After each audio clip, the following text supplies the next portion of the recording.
Social media in 2025. Are you feeling like it's a bit of a minefield or maybe a roller coaster ride? Then you're not alone. Hi, I'm Catherine Erdley. I'm your host today on the Resilient Retail Game Plan. I'm also the founder of the Resilient Retail Club. It's my mastermind membership and done for you services for product businesses. You can head over to resilientretailclub.com to find out more. Today on the podcast, I am joined by Janine Hardy. She is an experienced social media manager, and she's going to be sharing her thoughts with us on social media in 2025. And if you're a club member, just to let you know that Janine will be coming to the club very shortly to give a workshop on how you can use social media most effectively as a small business in 2025. So you don't want to miss that out. If you're not a member, then head over to resilientretailclub.com where you can sign up.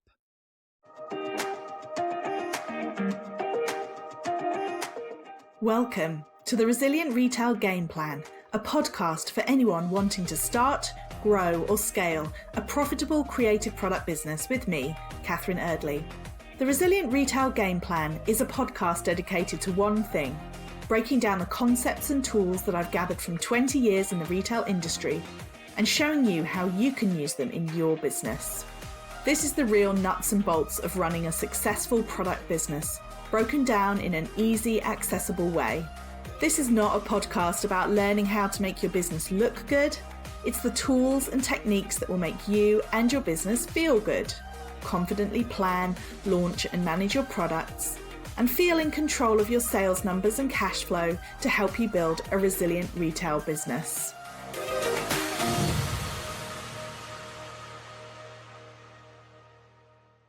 Janine, welcome to the podcast. It's so good to have you with us. Do you want to start off by introducing yourself and what you do?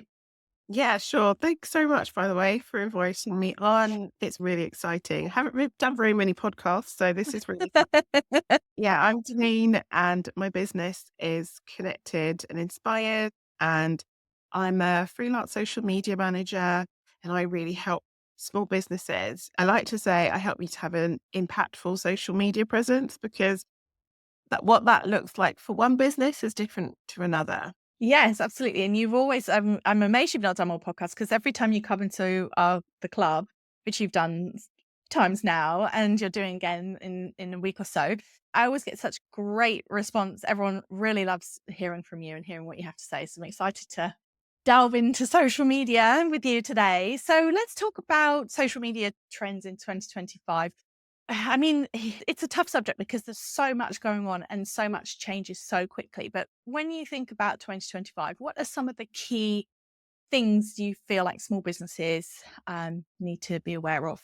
There are a couple of things that come to mind, top of them, and I think most people are making the mindset shift now around short form video content.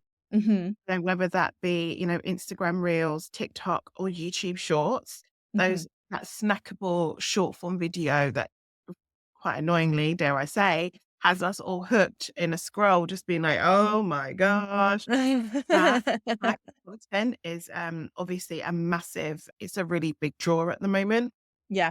socials. And I would definitely encourage small businesses to lean in, whichever platform works best for them, but short form, video content. I also think things around, for example, if you're a small business and maybe you use like TikTok, particularly if you're like an e-com business, which I know a lot of your audience are leaning Yeah. into things like TikTok shops. Mm. I'm gonna lie, TikTok shops is pretty cool. I've browsed on there and grabbed a few, and it's becoming more and more popular and turning into more of a marketplace at the moment. Mm. And it's not an area I'm massively use, but I Mm. think it's one that I've got on my hit list for this year to upskill in, because I'm really seeing the emergence of TikTok shops. So if you are e-com business, yeah, that is definitely one to consider leaning into.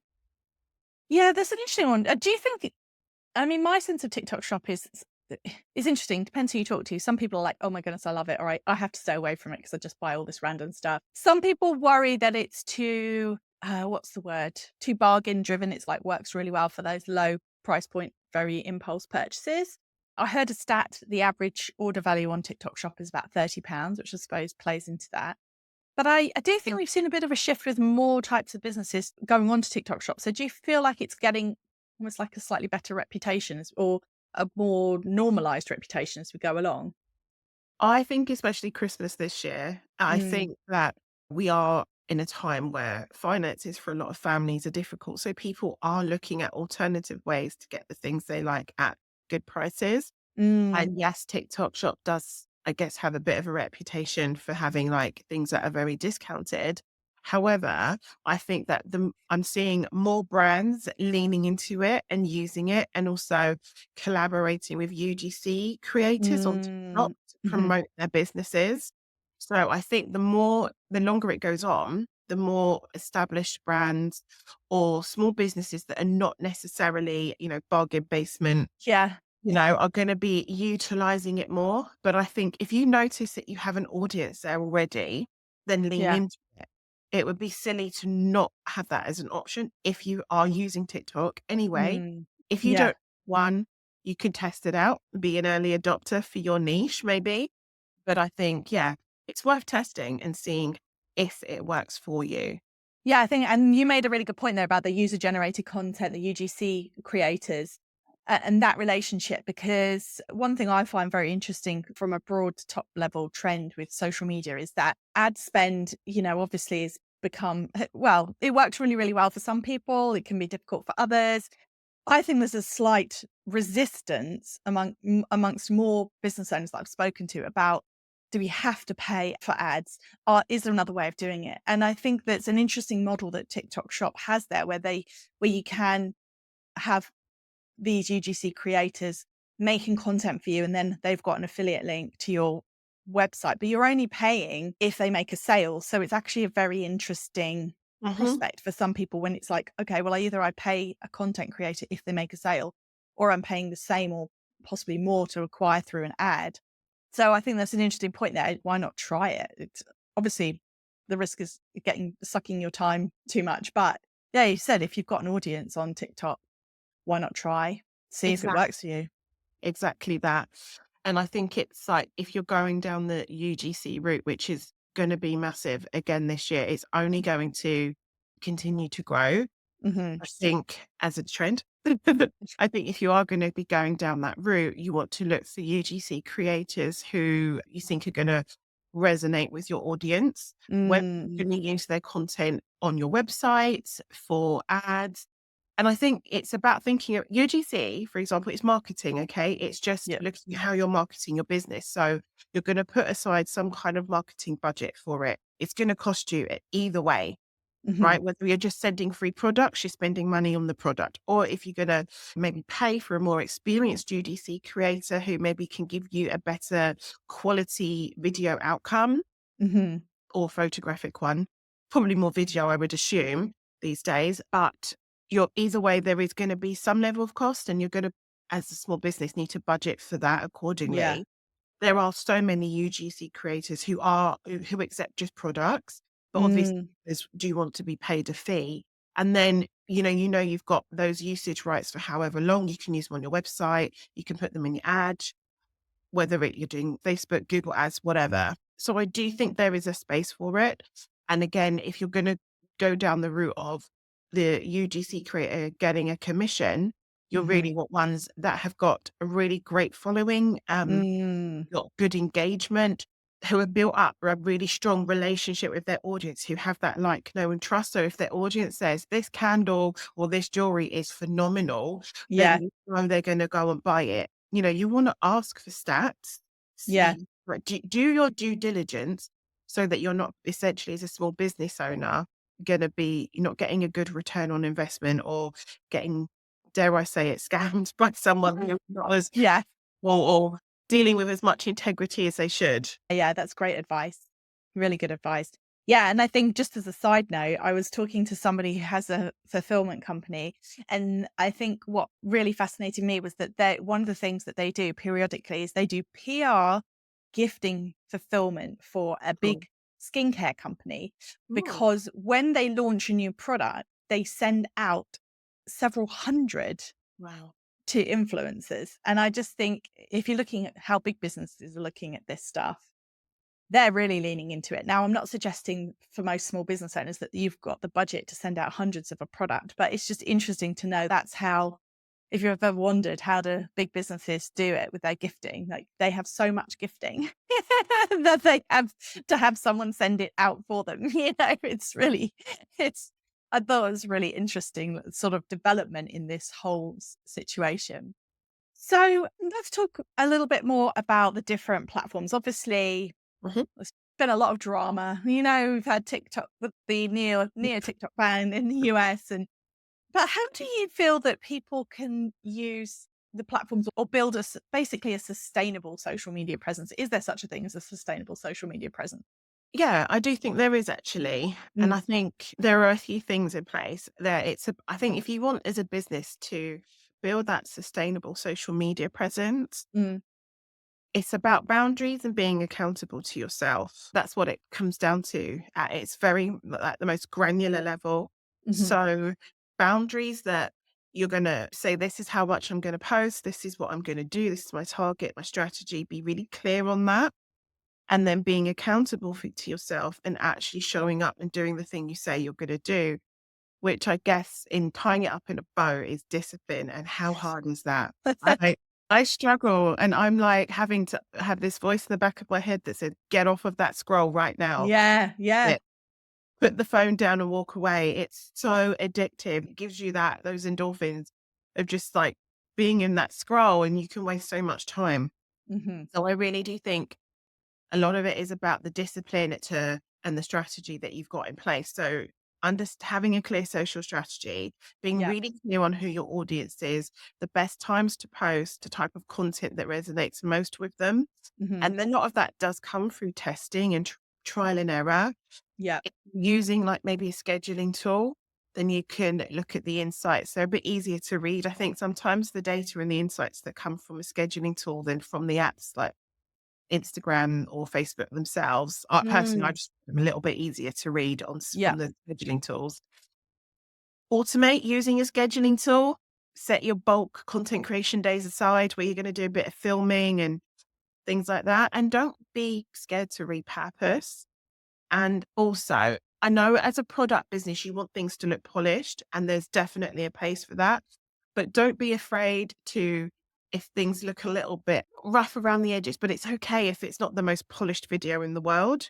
Yeah. I think as long as you're still communicating your brand message and it's not, tatty or shoddy piece of work, don't be afraid if it isn't the most polished. Sometimes people are like, okay with that. Oh, what's her name? Oh, she started her brand with the Strong Girls.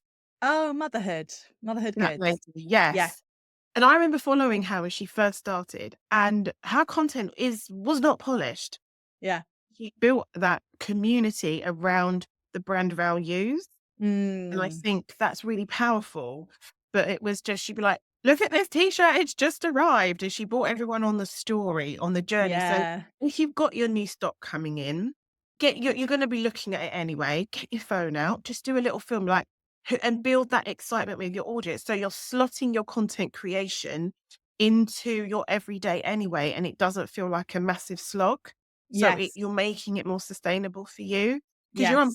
unboxing it. You'd be like, you could put it on Instagram stories. It could be like, guys, anyone want to see me unbox my fab new product? This is so exciting. Build that a little bit of excitement. The next slide, just talk them through your unboxing it. Yeah. Save those videos, go into CapCut, edit it together, and then you've got a reel, a TikTok, or a YouTube Shorts. So Yeah. take a piece of content, repurpose it, and then there you go. Your one piece of content's working extra hard for you, going off on multiple platforms Yeah. without having to film something 5 times over. Yeah. I love that. It's great advice because I also think as well, if it's too polished, don't you think sometimes it slightly puts people off? Because it Yeah, looks almost like a glossy ad and they're like, "What's this?" well, exactly. And I think people expect Nike or Adidas to be super polished. Yeah. But if you are a smaller brand, a smaller business, I think people want to feel like they know you. Using Mm. the motherhood lady again, like Gemma. Yeah. I think a lot of her success is that people liked her little girl Reg. Obviously Mm. very little anymore because I can't tell you the last time I looked at her account, but Yeah. you felt like you were growing with her business and with her family, and people bought into her messaging, which is Yes. really powerful. Yes. Yes, for sure. And that brings me on to another question then, because obviously AI, a huge topic. Mhm. I think it's crept into almost every conversation that I've had this year about marketing. And there's also, automations, things like that. How do you think it's best to use AI and automations for social media? But obviously, there's a lot of resistance to actual AI generated content itself, understandably. So a lot of people feel like it's, undermining people who are creatives. But what are some of the ways you think that people can use it to save time, to help them with their marketing without compromise or loss of that personal touch? So I think one way that's really popular at the moment are chatbots, whether Mm. that's on your website, having a chatbot there to kind of help with customer service, Hmm. or on your socials. We all see it now. Comment blue, and I'll send you Yes. the link. I had that myself. Many chat. Yes. A lot of, I think Stan Store have just launched their own version. I need to try it out. Actually, I haven't tried out the Stan Ah, version. okay. Obviously, ManyChat's the most popular one, and you can just think using a chatbot to help with your engagement in that way is a great way of using AI for your socials. And I think people have accepted that now and Hmm. understand that. And I don't think there's much resistance to it. In fact, I think people think, oh yeah, great. This is a really quick way of me getting the link. It can be there in my DMs and I can come back to it when I want to. There's no Yeah. pressure, which is great. Another way that you can really use AI is with actually, if you're using something like a scheduling tool, it's already using AI to track your metrics and give you insights and data. So you can leverage that to help you understand what's working well with your content, how you can refine your strategy. And obviously, things like Chat GPT. If you can use the right Chat GPT prompts and train your Chat GPT in the right way, then you can Mm. use that to generate content ideas. You obviously don't just copy and paste what it gives you. You must tweak it, put it in your brand voice and make it relevant. But you can obviously use ChatGPT as a way to help with your ideas generation. So, for example, you can put a prompt into ChatGPT to be like, I'm a small e-commerce business. Mhm. I make custom t-shirts for women aged da da da da da. Give it all the information about your ideal target. I need a social media content that features one reel, one carousel, one static post per week for the next 4 weeks. I want the content ideas and I want a script or a caption. Give me a hook and hashtag for each and put it in a table format. Chat GPT will do that. And you just copy and paste that table into whatever you're using, Google, Excel, whatever. And then you fill it out and you tweak it. So Mm. instead of sitting down for 5 hours scrolling on social media, trying to think of what content plan can I do, Yeah. you use AI in that way to help you create a content plan, give you the ideas, and then you put your personal touch on it and make it your own. Yes, I love that. So I think that's the key thing, isn't it? It's like, it's the ideas. It's we no longer have to sit and scratch your head. And you can also ask it to be quite directive, right? In what image, what kind of image would be good, or this kind of Exactly. thing. I was testing it before and I was like, I need a story template for da da da da da. And I want 5 slides. And I gave it all like the parameters. And then it came back and it was like, the image should be this and that. And some of it Mm. worked, some of it didn't. Yeah. Um, but I was like, okay, but this makes it easier and quicker because once you've got those little prompts, you can Mm. then go and really quickly just pad it out and give it your own thing, Mm. make it more relevant to your audience and your business rather than all of the time it takes. Sometimes coming up with the idea is the It's half longest. the yeah. I 100% agree with that. It's like, okay, right, I got to think of some things now, and it's like that can just help so much. But I agree, by the way. I find that is one of the biggest challenges, is that they've got so good at working out what catches your attention that you Yeah. have to be really disciplined to go on to the platform thinking, I'm creating, I'm not consuming. But it's so easy to get sucked in when you're on social media. What are some of the most common social media mistakes small businesses make, and how can they avoid those? I think one of them can be, and this might sound controversial, but trying to be everywhere and everything to everyone. Mm. I don't think it works. I think it's worth going on whatever, all the platforms and making Yeah. sure you claim the handle Yeah. so that you've got it, you own it. Well, you don't own it, but you have it. And someone Yes. else is going to turn around and show up with your business name on TikTok. You make candles and they're doing something wildly inappropriate or crazy that you don't want associated with your business name or Yeah. anything like that.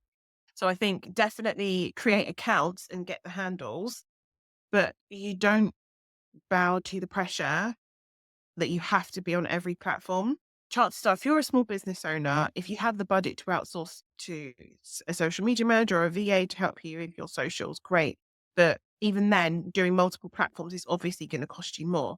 So if you're a small business owner, you may not have the budget or the time, resources to be everywhere. So that kind of feeds into your marketing being sustainable. Yeah. So go for the platform that works best for you. That may not be Instagram. It could be Facebook. But Facebook works really well for some businesses and Instagram doesn't work as well. So it's about figuring out, and there is a bit of trial and error, which platforms work best, and then Mhm. maybe prioritize just maybe one or two of them and really go in and be consistent and show up as an authority in those platforms. Yeah. And at a later date, when you've got the space, the budget, the resources, the everything, you can branch out onto others. Another mistake I think is only posting like sales or promotional content. People want to feel like you need to be able to build that like, know, and trust with your audience before Mhm. they'll even buy from you. That honestly doesn't only apply to maybe things like online services. That also applies to retail and e-commerce. For example, if you're a skincare brand, people need to believe that your lip balm or your cream is actually going to work and that it's legit. They need to Yeah. build trust. So maybe you might want to think of adding in value-based content. Some people do the 80-20 rule. So like 80% being the value content, stuff that maybe gives tips, that teaches them how to use your product, that tells them about your products, that tells them about your business values, etc. And then the other 20% being the promotional side. Mhm. I think not It's a good rule. Yeah. yeah. Analytics. I know I talk about them a lot, but modeling analytics. And the thing is, I know it's not everyone's cup of tea, but if you could just hone in a little bit and like look at your insights and your data, Mm. then that's really going to help you to understand what works well and stop you wasting your time on content that isn't helping you and converting. And I also think just not being able to adapt to new changes on socials, like being a bit too stuck in one way or an older way of doing things when the algorithms have moved on, they've changed. So for example, there was a time when everyone would just, all 30 hashtags in the post. Now that's less relevant, maybe just 2 or 3. And it's more about making your posts, for example, on Instagram, more SEO friendly. So putting the keywords in there. And I also really do have to say, not engaging with your audience. Mhm. Yeah. I still see this and it amazes me when people get questions on their posts and they're not answered. And I always think, I mean, that's a pretty easy one to do, right? If someone asks a question, oh, how big is this? Or, then they're showing interest in purchase. So you've got to engage, right? Yeah, take the time to engage with your audience when they're asking you questions. If they're, leaving a comment, even if they've just done a little, like dropped a little heart emoji, reply with a heart emoji. You don't need to write a paragraph, Yeah. but engage with them. The algorithms are looking, saying, oh, they're engaging with their audience. We'll keep showing their content to this person then, because clearly there's a connection here. There's a thing. Yeah. We want to help foster that connection, because if they're more connected, they're going to be on our apps for longer. Yeah. So engage with your audience. And that includes like people that are sending you maybe DMs or Mm. people that are liking your stories, that are commenting on your stories, reply. Yeah, for sure. Engage with them, talk to them. Especially people that are commenting in your stories.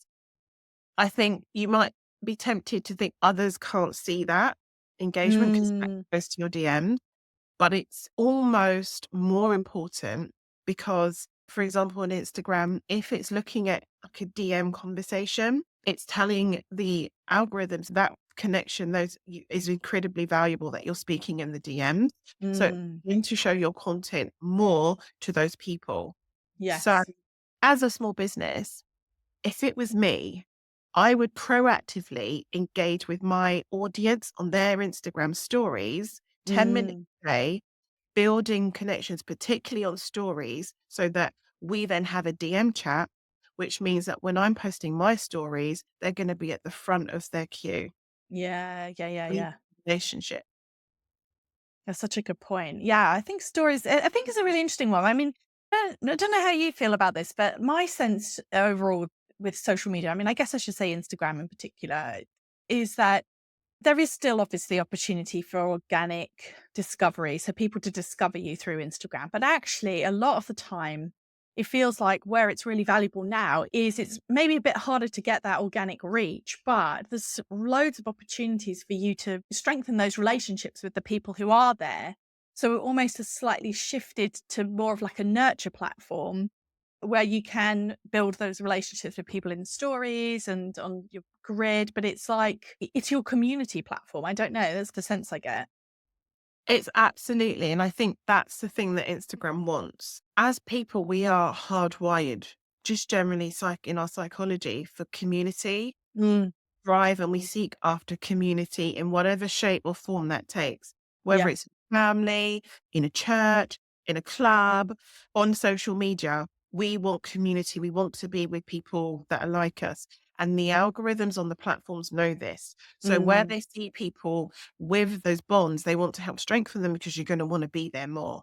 yeah. If you think about, for example, the short form video content like Reels, that's kind of almost like your front facing stuff. That's going out with the reach to hopefully draw in new audiences. And then Mm, once those people come in, hopefully they follow you. Your stories are then where you nurture them. Okay. Because yes, they're going to be maybe on your grid content and they're going to talk to you. But think about how you use the app. Where's the first place you go? You go to stories. yeah. Yeah. So think about that and how if you're using it that way, it's likely that most others are as well. Yeah. So don't neglect your stories. Even if you post on your grid twice a week, try and show up on your stories maybe 4 or 5 times a week. That's a great, yeah, great advice. Well, thank you so much, Janine. It's been an absolute pleasure, as always, to talk to you. Do you want to finish it off by telling people a bit more where they can find out more about working with you? Yeah, the best place to find me at the moment is on IG. And you can find me at Connected Inspired. I need to post a little bit more myself. I'm usually hanging out there and I'm always in the DMs. So always just come and say hi. Thank you so much for joining me today. Why not head over to Instagram at Resilient Retail Club and say hello? I would love to hear what you thought about today's episode and love to hear what you took away. And if you have a moment to rate and review the podcast in Apple Podcasts, it makes a huge difference. You can also rate it within the Spotify app. And of course, if you like, follow, or subscribe, depending on which platform you're on, you'll be the first to know about each new episode when it comes out on a Thursday morning. See you next week.